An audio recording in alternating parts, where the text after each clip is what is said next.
નમસ્કાર નમસ્કાર નમસ્કાર નમસ્કાર માય ડિયર સ્ટુડન્ટ્સ, સામાજિક વિજ્ઞાનના સોલ્જર્સ, ગુજરાતનો નંબર 1 પ્લેટફોર્મ વિદ્યાકુલમાંથી હું તમારો ભાઈ ભદ્રેશ ગઢવી આપનું હાર્દિક હાર્દિક હાર્દિક સ્વાગત કરું છું. વિદ્યાર્થી મિત્રો, ધોરણ 7 ની અંદર વિષય સામાજિક વિજ્ઞાનની અંદર આજે જે આપણે પાઠ ભણવાનો છે કે જેનું નામ છે દિલ્હી સલ્તનત. શું નામ છે બેટા? તો કે દિલ્હી સલ્તનત. વિદ્યાર્થી મિત્રો, આજના લેક્ચરની અંદર આપણે ખાસ કરી અને દિલ્હીની અંદર જે વંશો દ્વારા સત્તા કરવામાં આવી હતી, જેનું શાસન હતું, એની અંદર કયા કયા શાસકો, એમના કયા કયા વંશો હતા અને એને કઈ કઈ બાબતોની ખાસ કરી અને આપણા માટે ઉપયોગી હોય, મહત્વની હોય, આઈએમપી હોય એવી બાબતોનો અભ્યાસ એ આપણે આજના લેક્ચરમાં કરવાના છીએ. તો દરેક વિદ્યાર્થી વિદ્યાકુલની અંદર જોડાઈ જશે અને ફટાફટ આપના બાળ મિત્રો સુધી પણ આ લિંક શેર કરશે કે જેથી કરીને એ વિદ્યાર્થીને પણ એને ભણવાનો અભ્યાસનો મોકો મળે. અને સાથે સાથે તમારા જે બાળ મિત્રો છે એને જો હજી ખ્યાલ ન હોય, ખબર ન હોય, તો એને તમારે જણાવવાનું છે કે વિષય સામાજિક વિજ્ઞાનના લેક્ચરો આપણે જોવાના બાકી છે, તો એ લેક્ચરો ફટાફટ આપણે જોઈ આવીએ. બરાબર? તો લાઈક કરવાનું બાકી હોય તો ઝડપથી તમારે લાઈક કરી દેવાનું છે. તમારી ડિજિટલ હાજરી ખૂબ જ જરૂરી છે. અને આપણે ચેપ્ટર નંબર 2 જે છે દિલ્હી સલ્તનત છે એ શરૂ કરી નાખીએ. જો એની પહેલા એક વાત કહી દઉં તમને કે આપણો જે ભારત દેશ છે કે નહીં, આ ભારત દેશની અંદર અનેક પ્રકારના જે કહેવાય એ દેશો આકર્ષાયેલા હતા. આપણા ભારત દેશની જે સમૃદ્ધિ જોઈ અને અનેક પ્રકારના દેશ એ ભારત પ્રત્યે આકર્ષાયેલા હતા, આવતા હતા, કોઈક વેપાર કરવા માટે, કોઈક સત્તા કરવા માટે. એને તો આવા હુમલાઓ વિદેશોમાંથી ઘણા બધા થયા અને ઘણી બધી સત્તાઓ છેલ્લે અંગ્રેજો સુધી એને તો ક્યાંક ને ક્યાંક આવો સત્તાઓ ભારતની અંદર શાસન કર્યા હતા. એમાંની જે એક કહી શકાય એવી સત્તા એટલે દિલ્હી સલ્તનત. દિલ્હી સલ્તનતની અંદર ખાસ કરી અને દિલ્હીની અંદર જે 5 વંશો છે, આ 5 વંશોની અંદર આપણે કયા કયા વંશો છે, એની અંદર કયા કયા શાસકો છે, એ કયા કયા બાંધકામ, આજે જે તમે કુતુબ મિનાર જોવો છો, કુતુબ મિનાર જે જોવો છો તમે, બરાબર, અને ઘણા બીજા બધા પણ સ્થાપત્યો જોવો છો, તો એ કયા શાસકો દ્વારા બંધાવવામાં આવ્યા હતા, બરાબર ને? તો એ વગેરેની માહિતી આપણે આજના લેક્ચરની અંદર મેળવવાની છે. તો ઝડપથી આપણે ચાલુ કરી દઈએ છીએ ચેપ્ટર નંબર 2 કે જેનું નામ છે દિલ્હી સલ્તનત. શું નામ છે? તો કે દિલ્હી સલ્તનત. બરાબર ને? તો ધોરણ 7 ના વિદ્યાર્થી તમે જોવો છો કે આ કુતુબ મિનાર જેવું કંઈક છે, આ કોક રજિયા સુલતાન જેવું કાર્ટૂન આપ્યું છે આપણને, એને જુદા જુદા કિલ્લાઓ જે છે, તમારી જેવા બાળકો અહીંયા છે, બરાબર? એ જો મજા છે. તો ચાલો એવી મજા કરતા તમને હું અભ્યાસ કરાવું, તમને મજા આવે, તમારા મિત્રોને શેર કરું તો એને મજા આવે. એને કહી દેવાનું કે આપણા વિદ્યાકુલની અંદર બહુ સારા વિડીયો આવે છે, બરાબર ને? દરેક શહેરીના હોય, ટ્યુશનના હોય, દરેક વિદ્યાર્થીને ખબર જ હોવી જોઈએ ભાઈ, બરાબર ને? ચાલો આપણે દિલ્હી સલ્તનતની અંદર અભ્યાસ ચાલુ કરીએ. એની અંદર પહેલા અભ્યાસ કરતા પહેલા અહીંયા શું તમને સૂચના આપી છે? તો કે સુપર નોટ બનાવો. શું બનાવો? સુપર નોટ બનાવો, જેથી કરી અને એક્ઝામની અંદર તમને સારા માર્ક્સ મળી શકે ભાઈ, પૂરેપૂરા માર્ક્સ બની શકે. લાવવા માટે જે છે તમારે સુપર નોટ્સ હું જે ભણાવું એ તમારે નોટ કરતું જવાનું છે. હવે આ દિલ્હી સલ્તનત કોને કહેવાય, એનો સમયગાળો શું હતો? તો કે આ દિલ્હી સલ્તનતનો જે સમયગાળો હતો બેટા, એ હતો ઈસવીસન 1206 થી લઈ અને ઈસવીસન 1526. ક્યારથી લઈને ક્યાં સુધી? તો કે 1206 થી લઈ અને 1526 સુધીનો જે સમયગાળો હતો એને દિલ્હી સલ્તનત તરીકે ઓળખવામાં આવે છે. આ સમયગાળાને આપણે શું કહીએ છીએ? તો કે દિલ્હી સલ્તનત કહેવામાં આવે છે. આશરે આ 325 વર્ષ સુધીનો જે સમયગાળો છે, આ સમયગાળાને દિલ્હી સલ્તનત કહેવાય, બરાબર? મુસ્લિમો શાસકો હતા ખાસ કરીને. દિલ્હી સલ્તનત હતું ભાઈ, આ દિલ્હી સલ્તનતની અંદર કોનું રાજ્ય હતું? તો કે મુસ્લિમોનું. કોનું રાજ્ય હતું ભાઈ? તો કે મુસ્લિમોનું રાજ્ય હતું, બરાબર? અને આ મુસ્લિમ શાસકોને આપણે સુલતાન કહેતા. જો હિન્દુ રાજા હોય ને, હિન્દુ, તો એને આપણે રાજા કહીએ. એવી રીતે મુસ્લિમ હોય તો એને આપણે શું કહેતા? સુલતાન કહેવામાં આવે. અને એવો મૂળ ક્યાંના હતા ખબર છે? તો કે એ હતા મૂળ તુર્ક, એટલે કે તુર્કિસ્તાન જે દેશ છે ને, ત્યારબાદ અફઘાનિસ્તાન દેશના, અફઘાન દેશના એ મૂળ હતા, કે એ અહીંના હતા નહીં. તો ક્યાંના હતા? તો કે તુર્ક અને અફઘાન, એટલે કે અફઘાનિસ્તાન બાજુના હતા, બરાબર? દિલ્હીનું મહત્વ બહુ છે. શું કામ છે? આજે આપણી રાજધાની છે ભાઈ દિલ્હી. ત્યારે એ હતું કેમ, શાના માટે? તો કે દિલ્હી એ 12મી સદીમાં, એને અત્યારે કેટલામી સદી હાલે છે? 21મી સદી. 12મી સદીમાં તોમર રાજપૂતો હતા. તોમર અને ચૌહાણ, આ બંને જે રાજપૂતો હતો એના સમયથી જ દિલ્હી વેપારનું બહુ મોટું કેન્દ્ર હતું. દિલ્હી શાનું બહુ મોટું કેન્દ્ર હતું? તો કે વ્યાપારનું બહુ મોટું કેન્દ્ર હતું. હે ને? તો આ તોમર અને જે ચૌહાણ રાજપૂતો છે એના સમયથી જ દિલ્હી 12મી સદીથી જ વ્યાપારનું બહુ મોટું કેન્દ્ર હતું ભાઈ. બરાબર? ચૌહાણ, પૃથ્વીરાજ ચૌહાણ મુસ્લિમ શાસકો હતા. એને આક્રમણ કર્યા હતા આપણા ભારત દેશની અંદર. તો ક્યાંક ને ક્યાંક જે મુસ્લિમો જે શાસન કર્યું, જેને સુલતાન કહીએ, એ જે સમયગાળો જે છે 1206 થી લઈ અને 1526 નું, એ સમયગાળાને આપણે દિલ્હી સલ્તનત તરીકે ઓળખીએ છીએ અને એનો વિગતવાર અભ્યાસ આપણે કરવાનો છે. પણ એની પહેલા નવા વિદ્યાર્થી આવેલા છે, એને લાઈક કરવાનું બાકી છે ભાઈ. અહીંથી લાઈક તો દેખાય છે, મને બહુ જ ઓછી છે. તો ઝડપથી પહેલા પોતે લાઈક કરી દેશે અને પછી મારી સાથે આગળનો અભ્યાસ કરશે, બુક બનાવશે. એક્ઝામની અંદર, પેપરની અંદર પૂરેપૂરા માર્ક્સ મળશે, કારણ કે અહીંથી જ આવવાનું છે ભાઈ. તમારી એક્ઝામની અંદર બેઠે બેઠા માર્ક્સ મેળવવા માટે અહીંથી જ આવશે. તો ચાલો આપણે આગળનો અભ્યાસ ચાલુ કરીએ. બરાબર?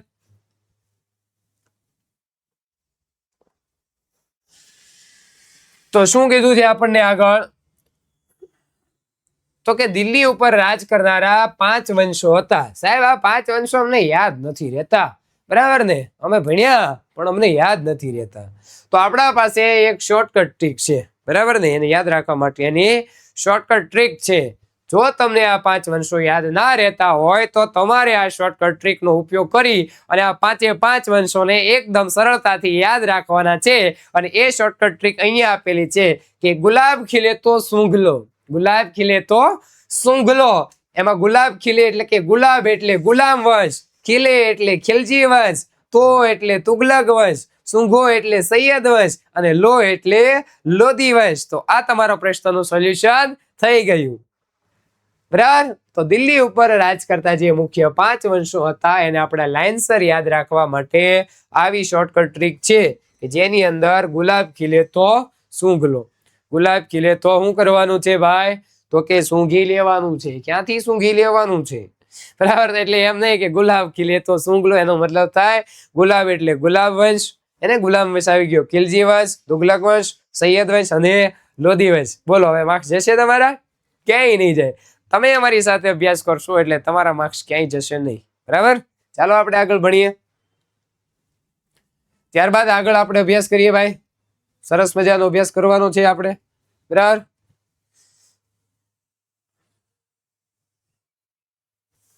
આ સલ્તનતો હતા જો આની વચ્ચે, આના દ્વારા તમે યાદ રાખી શકો કે જે તુર્ક અને અફઘાનિસ્તાનના જે હતા એને, પછી તો કે ગુલામ વંશ આવ્યો, ખિલજી વંશ આવ્યો, તુગલક વંશ આવ્યો, સૈયદ વંશ આવ્યો અને લોધી વંશ. આ 5 વંશોનો અભ્યાસ આપણે વિગતવાર આ ચેપ્ટરની અંદર કરવાનો છે.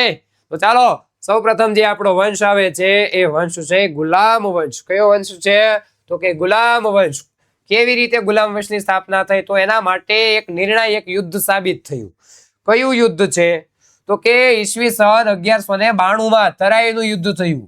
એને તરાઈના 2 યુદ્ધ થયા. તરાઈનું પહેલું યુદ્ધ ક્યારે થયું હતું? તો કે તરાઈનું પહેલું યુદ્ધ 1191 થયું હતું. આપણે પહેલો પાઠ ભણ્યા ને એમાં શીખી ગયા હતા. ખ્યાલ છે? આ યુદ્ધની અંદર જે શાહબુદ્દીન ઘોરી હતો, કોણ હતો? તો કે શાહબુદ્દીન ઘોરી. એને પૃથ્વીરાજને હરાવ્યું. પહેલા તો દિલ્હીની અંદર રાજપૂત રાજાનું જ રાજ હતું. પછી તરાઈનું યુદ્ધ થયું. એમાં જે આ પૃથ્વીરાજ છે, આ કોણ છે ભાઈ? તો કે આ છે આપણા રાજા પૃથ્વીરાજ ચૌહાણ. બરાબર? આ પૃથ્વીરાજ ચૌહાણને જે ઘોરી જે છે, આ ઘોરી જે છે એને તરાઈના મેદાનની અંદર હરાવે છે. બરાબર? તમારે ઘોરી જોવે છે ને? જો લ્યો એ હો, બાકી લાવ્યા હો સાહેબ, લાયા. બરાબર? તો જો શાહબુદ્દીન ઘોરી જે છે પૃથ્વીરાજને હરાવે છે અને એની સત્તાનો પાયો નાખે છે. કઈ સત્તાનો? તો કે ગુલામ વંશનો સાહેબ. અને આ વિજય સાથે દિલ્હીની અંદર સલ્તનત સ્થાપનાની શરૂઆત થાય છે ભાઈ. આ વિજય સાથે શું થાય છે તો કે દિલ્હીની અંદર જે સલ્તનત શાસન છે, સલ્તનત યુગ છે, એની શરૂઆત થાય. એના માટેનું નિર્ણાયક યુદ્ધ કયું તો કે તરાઈનું બીજું યુદ્ધ, જ્યાં શહાબુદ્દીન ગોરી અને પૃથ્વીરાજ ચૌહાણ વચ્ચે યુદ્ધ થયું અને પૃથ્વીરાજ ચૌહાણને હરાવ્યો શહાબુદ્દીન ગોરીએ અને દિલ્હીની અંદર દિલ્હી સલ્તનતની સત્તાનો પાયો નાખ્યો. ખબર પડે છે ભાઈ? સમજાય છે? મજા આવે છે? તો ઝડપથી લાઈક કરવાનું બાકી હોય તો લાઈક કરી અને એક સારામાં સારી કોમેન્ટ કરી દો. હાલો કે સુપર સર. કેવી કોમેન્ટ કરવાની છે ખબર? કે સુપર, સુપર ડુપર હિટ. બરાબર. ચાલો આપણે આગળ વધીએ. ગુલામ વંશનો પાયો નાખ્યો, ત્યારબાદ શું થયું ભાઈ તો કે આ ગુલામ વંશની અંદર જે સુલતાન હતો, કોણ તો કે કુતુબુદ્દીન ઐબક. કેવી રીતે ગાદી આવ્યો સાહેબ? કુતુબુદ્દીન ઐબક નામ તો સાંભળ્યું છે અમે. કુતુબ મિનાર એને બંધાવ્યો હતો સાહેબ? તો કે આણે જ ચાલુ કર્યું હતું. એ ગાદી કેવી રીતે આવ્યો? ગાદી ઉપર એનું આગમન કેવી રીતે થયું? તો કે મોહમ્મદ ગોરી. આ ગોરી કોણ હતો? જેણે પૃથ્વીરાજ સાથે યુદ્ધ કર્યું હતું. યાદ છે ને? તો આ પૃથ્વીરાજ સાથે યુદ્ધ કરનાર આ ગોરી મૃત્યુ પછી એનો ગુલામ હતો કુતુબુદ્દીન ઐબક. એને કે એનો ગુલામ હતો કોણ તો કે કુતુબુદ્દીન ઐબક. અને આ કુતુબુદ્દીન ઐબક જે છે એ ગાદીએ આવે છે અને એ પ્રથમ સુલતાન બને છે ભાઈ. ઓકે સર, ખ્યાલ આવી ગયો અમને? ગુલામ વંશની અંદર મોહમ્મદ ગોરી જે હતો, આ મોહમ્મદ ગોરી અને આ મોહમ્મદ ગોરીનો ગુલામ હોય છે કુતુબુદ્દીન ઐબક. એ ગાદીએ આવે છે અને પ્રથમ સુલતાન બને છે. ઓકે, ચાલો આગળ. એનો શાસનકાળ તો બટા ખાલી 5 વર્ષ સુધી જ રાજ કર્યું. કુતુબુદ્દીન ઐબકે કેટલા વર્ષ રાજ કર્યો તો કે 5 વર્ષ જ રાજ કર્યું અને સલ્તનત સત્તા જાળવી રાખવાનો પ્રયાસ કર્યો કે આ સત્તા છે એમને જળવાઈ રહેવી જોઈએ. પણ છું એવું એને પોલો રમત રમવાની બહુ ઈચ્છા થતી, બહુ શોખીન હતો. એને યુએસ પોલોના ટી શર્ટ આવે, ઘોડો દોર્યો હોય ને આઈસ હોકી જેવી આમ મારતા હોય એને, તો એવી રમત રમવાનો શોખ હતો અને ઘોડા ઉપરથી પડ્યો, નીચે પડ્યો ને ગયો ઉપર. ક્યાં પડ્યો? પડ્યો નીચે અને ગયો ઉપર બિચારો. બરાબર. તો 1210 ની અંદર પોલોની રમત રમવાની સાથે પડી ગયો અને એના કારણે એનું મૃત્યુ થયું. આવ્યો હેઠો ભડાંગ શ્યારાનો. હેઠો બેતો હોય તો ઘોડા ઉપર ચડીને મંડાઈ પડે, આવડતો ન હોય. હે ક્યાંય ગયો કુતુબુદ્દીન? આ જોઈ રહ્યા છે હું પૂછું કે આઈ એમ કુતુબુદ્દીન ઐબક. ઓકે, અમારા બાળકોએ જોઈ લીધો તમને. બરાબર. આ જ છે ભાઈ હેઠા પડે. એને આવી કઈક હોય રમત એમ વાત છે. આ ઐબક નથી ભાઈ, ઐબક તો અહીંયા છે. બરાબર ને? આવી રીતે ગયો હેઠો બિચારો પડી ગયો. બોલો. હે ઘોડાના ઘણા શોખીન હોય. હે તમને મજા આવે ને ઘોડી જોવાની, બેસવાની? ત્યારબાદ આવે છે ઇલ્તુમિશ. હવે આ ઇલ્તુમિશ કોણ છે સાહેબ? તો કે કુતુબુદ્દીન ઐબક હતો ને એની પછી કોકને આપણે ગાદીએ બેહાડો કે ન બેહાડો. તો આ એનો ખાસ કરી અને એનો ગુલામ અને જમાઈ હતો. ગુલામ અને જમાઈ એને તો એ પહેલા એનો ગુલામ હતો, પછી એની દીકરીને એની સાથે લગ્ન કર્યા એટલે એનો જમાઈ થયો એને. તો આ કુતુબુદ્દીન ઐબકનો ગુલામ અને જમાઈ જે હતો કોણ તો કે ઇલ્તુમિશ. કોણ હતો ભાઈ? ઇલ્તુમિશ. આ ઇલ્તુમિશ જે છે કુતુબુદ્દીન ઐબકના અવસાન પછી ગાદીએ આવ્યો. તો કે ઓકે સર. હવે આ ઇલ્તુમિશે શું કર્યું તો ખબર છે બેટા? તો કે આ ઇલ્તુમિશે ચહેલગાન, જેને 4 ગાન પણ કહેવાય, એવી મજબૂત સત્તા કરવા માટે 40 તુર્કો, કેટલા તુર્કોનું દળ તો કે 40 અમીર તુર્કોનું દળ જે છે એની રચના કરી હતી. તમને જે છે આ પૂછાઈ શકે. બરાબર ને? કે ખાસ કરીને જે ટૂંકા પ્રશ્નો હોય એની અંદર તમારા માટે મહત્વનો પ્રશ્ન થઈ શકે છે. બરાબર. તો 40 તુર્ક જે અમીરોનું દળ હતું જે, બરાબર ને, જૂથ, એની સ્થાપના કરી એને ભાઈ. રાજધાની બદલી એને લાહોર થી ખસેડી અને દિલ્હી લાવ્યો. અને પહેલા રાજધાની ક્યાં હતી તો કે લાહોર હતી. અને અત્યારે પંજાબ પાકિસ્તાનમાં આવ્યું છે. પંજાબ પાકિસ્તાનમાં લાહોર આવ્યું છે. તો ત્યાંથી ખસેડી અને દિલ્હીની અંદર લાવ્યો હતો. કોણ? ઇલ્તુમિશ. શું કર્યું એને તો કે લાહોર થી ખસેડી અને દિલ્હીને રાજધાની લઈ આવ્યો. કે આજથી રાજધાની લાહોર નહીં, આજથી રાજધાની દિલ્હી. એને એવી રીતે પછી હું કર્યું ઇલ્તુમિશે બીજું કઈ સારું કામ કર્યું તો એને આપણે સાચો સ્થાપક તરીકે જે છે એ માનવામાં આવે છે. અને એના જે પુત્રો હતા એ એને અયોગ્ય લાગ્યા કે મારા છોકરાને કાંઈ લેવાનું છે નહીં. એને અયોગ્ય લાગ્યા એટલે એને એના પુત્રોને ગાદી ન આપી. એને એની ડાય દીકરી હતી રજિયા સુલતાન. ઇલ્તુમિશે એની ડાય દીકરી રજિયા સુલતાનને ગાદી આપી. એને ઘણી બધી દીકરીઓ બહુ ડાય હોય, જો એને પપ્પાનું બહુ વાલી હોય, આવી ડાય દીકરીઓ હોય તો ભાઈ શું કામ ન આપે? તો ઇલ્તુમિશે એવું કર્યું. એની ડાય દીકરી અને વાલી દીકરી હતી રજિયા સુલતાન. એને દિલ્હીની ગાદી આપી, દિલ્હીની ગાદી ઉપર બેસાડી. બોલો, તો આમાંથી ઘણી બધી ડાય દીકરીઓ પણ જોતી હશે એને. તો આપણે પણ ઝાંસીની રાણી છે, રજિયા સુલતાન પણ સારા હતા. તો આપણે એવા ગુણ આપણે આપણી અંદર લાવવાના છે. બરાબર ને બેટા? ચાલો, તો પોતાના પુત્રો અયોગ્ય જણાતા, બરાબર ને, કે યોગ્ય નો એને શું કહેવાય? અયોગ્ય. અયોગ્ય જણાતા પોતાને કાબેલ પુત્રી હતી રજિયા સુલતાન, બરાબર ને. તો એ કાબેલ પુત્રીને આગામી કે એના પછીની જે છે એ ઉત્તરાધિકારી તરીકે જાહેર કરી કે મારી પછી, મારા ઉત્તરાધિકારી તરીકે મારી પછી કોણ કે દિલ્હીની ગાદીએ? તો કે મારી જે પુત્રી જે છે રજિયા સુલતાન, એ આ દિલ્હીની ગાદી ઉપર રાજ કરશે. બરાબર ને? લાયક કાબેલ એટલે શું થાય બેટા? તો કે લાયક. મારી લાયક પુત્રી છે ભાઈ રજિયા સુલતાન, એ આગામી. આગામી એટલે કે હવે પછી. શું થાય? તો કે હવે પછી. બરાબર ને? ઉત્તરાધિકારી હે, એટલે વારસદાર થાય. એમ તો શું થાય? તો કે વારસદાર જાહેર કરીએ એને ભાઈ. હાય તારી, લાયા લાયા લાયા. કોણ છે? હે, રજિયા સુલતાન છે. બરાબર, જોઈ લો. હાલો, કોણ છે? રજિયા સુલતાન છે ભાઈ. મજા આવી ને? એને દિલ્હીની ગાદી આપી ભાઈ. તમે આવું સારું કામ કરો તમને આપે. ઇલ્તુમિશનું અવસાન થયું, એટલે કે રજિયા સુલતાનના જે પિતા હતા એનું વિચારોનું અવસાન થઈ ગયું. એની પુત્રી રજિયા સુલતાન દિલ્હીની ગાદીએ આવી ગઈ. ઓકે સાહેબ, આવી ગઈ. જે દિલ્હીની ગાદી આવનાર પ્રથમ મહિલા શાસક હતી. હું વાત કરું સાહેબ? હા બેટા, આની પહેલા કોઈ મહિલા શાસક દિલ્હીની ગાદી ઉપર આવી નહોતી. એટલે આ પહેલી વહેલી મહિલા શાસક હતી. એટલે તમારા માટે કેવું બની જાય આ? તો કે સર અમારા માટે આ આઈએમપી બની જાય. અમને પૂછાઈ શકે અમારી એક્ઝામમાં. તમે કહેતા હતા એમ અમે નોટ અને પેન લઈને બેઠા છીએ, અમે લખતા જ જઈએ છીએ સર. તો એ સમયના જે ઇતિહાસકાર હતા, જે ઇતિહાસ જણાવે, એમાંનો એક ઇતિહાસકાર હતો જેનું નામ હતું મિન્હાજ એ સિરાજ. એ પણ સ્વીકારે છે. શું સ્વીકારે છે? કે રજિયા સુલતાન તેના બધા જ ભાઈઓ હતા, એ ભાઈઓમાં સૌથી કાબેલ અને સક્ષમ હતી. સૌથી કાબેલ એને શું હતી? તો કે સક્ષમ. બરાબર ને? કાબેલ એટલે લાયક થાય. શું થાય? લાયક. બરાબર ને? અને સક્ષમ એટલે કે શક્તિશાળી. આમ છતાં એક મહિલા શાસનકર્તા તરીકે માન્યતા મળવી મુશ્કેલ હતી એને. આ તો દિલ્હીની અંદર જે બીજા હતા ને મંત્રી, બીજા બધા, એ કે હા મહિલા શાસન કરશે, અમને બેહાડો એની જગ્યાએ, એના પુત્રોને બેહાડવા જોવે ત્યાં. હે, છોકરીઓની કે બેહાડાય? આવું બધું કહેવા માંડ્યા.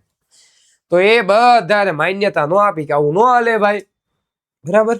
અને દરબારીઓ પણ જે છે સ્વતંત્ર શાસક તરીકે સ્વીકારવા રાજી નહોતા ભાઈ. એના જે મંત્રીઓ હતા, દરબારીઓ હતા, એ બધા સ્વીકારવા રાજી નહોતા કે આવું ન હોય. અને અમીરોની જે સત્તા લાલસા હતી, સત્તાની લાલસા, કે જે સત્તા અમને મળવી જોઈએ, એને 40 તુર્કોની જે અમીર દળ હતું, એ અમીર દળે ના પડી દીધી. અને સતત ચાલતા વિદ્રોહ આંદોલનના કારણે એનો અંત આવ્યો. એટલે કે અંત આવ્યો, વિદ્રોહ થયો, એનો વિરોધ થયો અહીંયા. બરાબર ને? તો વિરોધ થયો ભાઈ. તો વિદ્રોહ છે અથવા તો વિરોધ કહી શકો, આંદોલન કહી શકો છો. એનો વિરોધ અથવા તો આંદોલન પણ કહી શકો છો. બે અર્થમાં લઈ શકો છો ભાઈ તમે. ચાલો, ત્યારબાદ હા એ સાહેબ આ હું બતાવો છો? ને તમને નથી ખબર ભાઈ? એ આ છે આપણી વિદ્યાકુલની એપ્લિકેશન કે જેની અંદરથી તમને મળી રહેવાનું છે સ્વાધ્યાયનું સોલ્યુશન, પાઠ્યપુસ્તકની પીડીએફ, એમસીક્યુની ટેસ્ટ એકદમ ફ્રીમાં. ક્યાંથી? તો કે પ્લે સ્ટોરમાં જઈ અને વિદ્યાકુલની એપ્લિકેશન કરો ડાઉનલોડ, જ્યાં તમને દરેક વિષયના સ્વાધ્યાયનું સોલ્યુશન, પાઠ્યપુસ્તકની પીડીએફ અને ટેસ્ટનું પણ મટીરિયલ તમને ત્યાંથી એકદમ ફ્રીમાં મળવાનું છે ભાઈ. તો ઝડપથી પ્લે સ્ટોર ઉપર જઈ અને આપણી એપ્લિકેશન ડાઉનલોડ કરવાની રહેશે. હાય તારી, એ આ હું આવ્યું? તો કે એના અવસાન પછી, કોના અવસાન પછી? તો કે રજિયા સુલતાનના 6 વર્ષ પછી રાજ્યમાં એકદમ અંધાધૂંધી હાલી, કોઈ હે જ નહીં પછી તો. બરાબર ને? એમ એ રામ ભરોસે તો અંધાધૂંધી હાલી. અને અમીરો જે છે એને ઇલ્તુમિશના પુત્ર નાસિરુદ્દીનને દિલ્હીની ગાદીએ બેસાડ્યો. બરાબર ને? કોને બેસાડ્યો? તો કે અમીરોએ ઇલ્તુમિશના પુત્ર જે નાસિરુદ્દીન હતો, આ નાસિરુદ્દીનને ગાદીએ બેસાડી દીધો ભાઈ. ઇલ્તુમિશની પુત્રી તો એક્સપાયર થઈ ગઈ. બરાબર, એનું મૃત્યુ થયું. રજિયા સુલતાન બહુ સારા હતા. 21 વર્ષના તેના શાસનકાળ બાદ એનું અવસાન થયું. 21 વર્ષ આ નાસિરુદ્દીને શાસન કર્યું, પછી એનું અવસાન થયું. અને ગયાસુદ્દીન બલબન કોણ ગાદીએ આવ્યો? તો કે ગયાસુદ્દીન બલબન જે છે એ ગાદીએ આવ્યો. યાદ રાખજો, નાસિરુદ્દીન પછી કોણ આવ્યો તો કે ગયાસુદ્દીન બલબન. બરાબર. તેણે ચહેલગાન દળનો નાશ કર્યો. કોને નાશ કર્યો તો કે ચહેલગાન દળનો એને નાશ કર્યો. એને અને શાસન તંત્ર પરથી અમીરોની જે પકડ હતી એને હળવી કરી. અને શાસન ઉપર જે આ અમીરો 40 તુર્ક દળોનું જે દળ હતું, અમીરોની સત્તા લાલચા હતી, એનું બહુ પ્રભુત્વ હતું, એ ઓછી કરી નાખી કે હવે છે ને હું છું એમ. આવું કર્યું બલબને. અને રાજાનું સ્થાન એને મજબૂત બનાવ્યું કે હવે શાસક બાદશાહ રાજા છે એ જ મજબૂત એમ. બલબન બહુ સારો માણસ હતો. કેમ ખબર પડી આપણને તો કે સાહિત્ય અને કલાનું પોષક હતું. એટલે કે સાહિત્યને બહુ ગમતું, કલા બહુ ગમતી, એનો પાલનહાર હતો. 21 વર્ષ બાદ એના શાસનમાં સમય બાદ દિલ્હી ઉપર પછી જે છે ભાઈ એ ખિલજી વંશ આવે છે. કોણ આવે છે બેટા તો કે ખિલજી વંશ આવે છે. ખ્યાલ આવે છે મારા દીકરાઓ? તો આવું છે બેટા. ટૂંકમાં કહી દો, 6 વર્ષ પછી અંધાધૂંધી આલી, પછી ઇલ્તુમિશના પુત્ર નાસિરુદ્દીનને બેહાડ્યો. નાસિરુદ્દીન પછી એના અવસાન બાદ ગયાસુદ્દીન બલબન આવ્યો. આ બલબને આવતા હોય પહેલા શું કર્યું તો કે જે ચહેલગાન પદ્ધતિ હતો એને નાશ કરી દીધો. અમીરોની પકડને હળવી કરી દીધી. બાદશાહનું સ્થાન રાજાનું મજબૂત બનાવ્યું. અને સાહિત્ય અને કલાનો એ પોષક હતો. અને પછી ખલજી વંશની સ્થાપના થઈ. બરાબર. તો એટલું આપણે યાદ રાખવાનું છે. આઈએમપી છે. બરાબર. તો પછી ખલજી વંશ આવે છે અને આ ખલજી વંશનો જે સ્થાપક છે એ છે જલાઉદ્દીન ખિલજી. એને જલાઉદ્દીન ખિલજીના સમયથી આ ખલજી વંશની સ્થાપના થાય છે ભાઈ. અને જલાઉદ્દીન 6 વર્ષના શાસન બાદ એનો મહત્વકાંક્ષી બીજો જે સુલતાન જે છે એ અલ્લાઉદ્દીન આવ્યો. બરાબર ને? જો અલ્લાઉદ્દીન ખિલજી સ્થાપક નથી, સ્થાપક કોણ છે? જલાઉદ્દીન છે. કોણ છે? જલાઉદ્દીન ખિલજી એનો સ્થાપક છે. એના પછી કોણ આવ્યું તો કે અલ્લાઉદ્દીન ખિલજી. કોણ આવ્યું? અલ્લાઉદ્દીન ખિલજી. એને ઉત્તર ભારતમાં, ગુજરાતમાં, દક્ષિણ ભારતમાં વિજયો પ્રાપ્ત કર્યા. કોણે?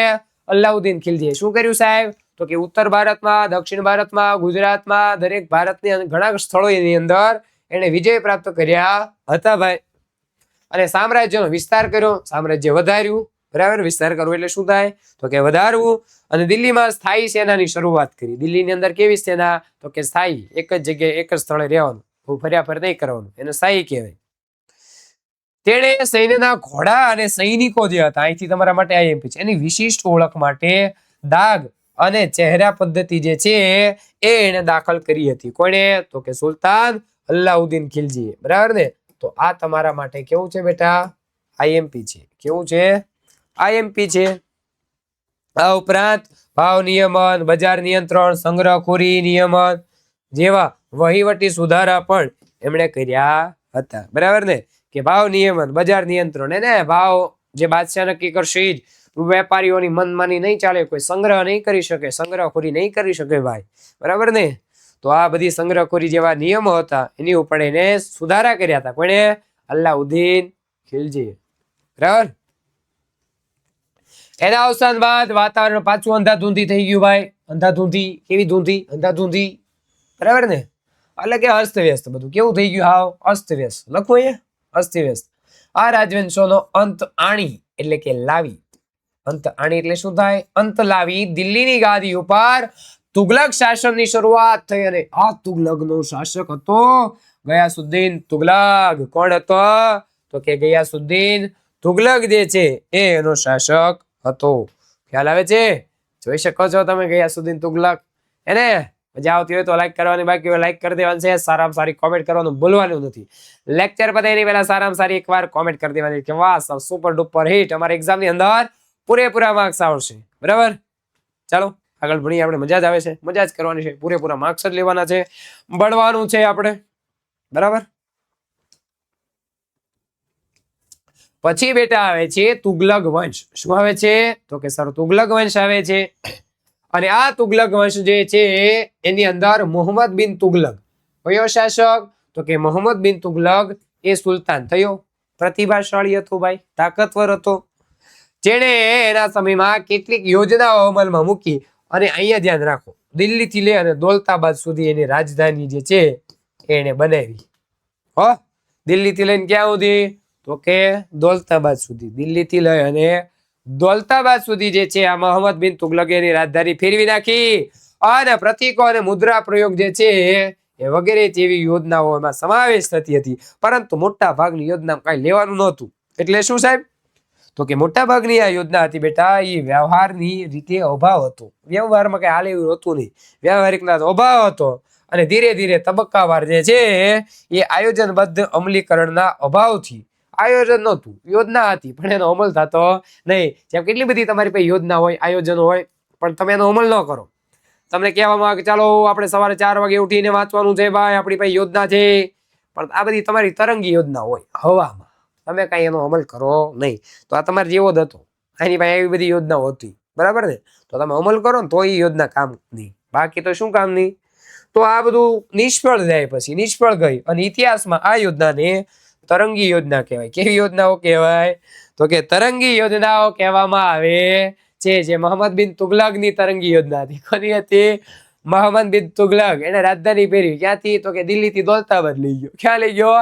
દિલ્હીથી દૌલતાબાદ. અને આવી યોજના હતી ભાઈ, મજા આવી ને? તો આ તમે સારી યોજના બનાવજો ભાઈ. આ મોહમ્મદ બિન તુગલક એને આફ્રિકન મુસાફર હતો, ઇબ્ન બતુતા. કેવું બતુતા સાહેબ?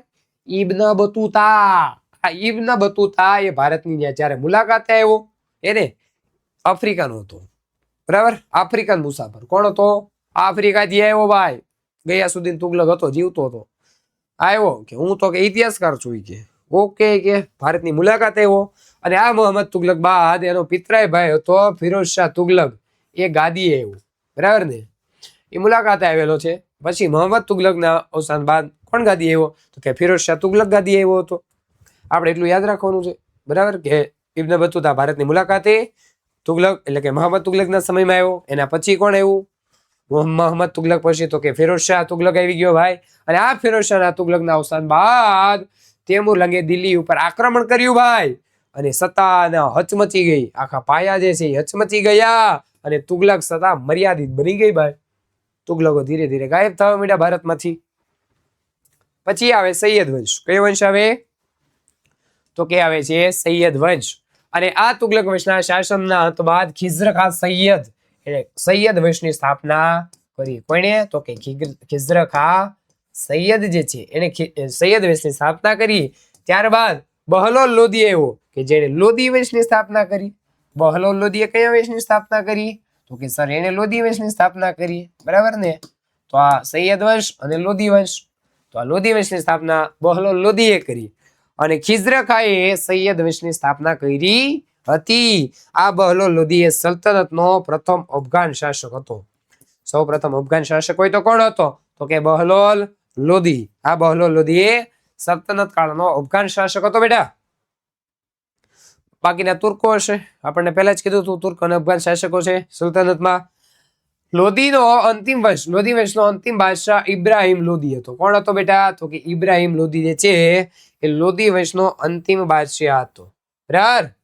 અને 1524 બાબર સામે પાણીપતનું પ્રથમ યુદ્ધ થયું. બાબરની સામે પાણીપતનું પ્રથમ યુદ્ધ થયું ભાઈ.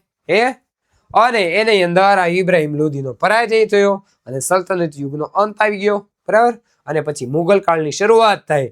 તો આવી રીતે 5 વંશો જે છે ગુલાબ ખીલે તો સૂંઘલો, એવા 5 વંશની અંદર છેલ્લે જે છે લોદી વંશ નો અંત આવે છે.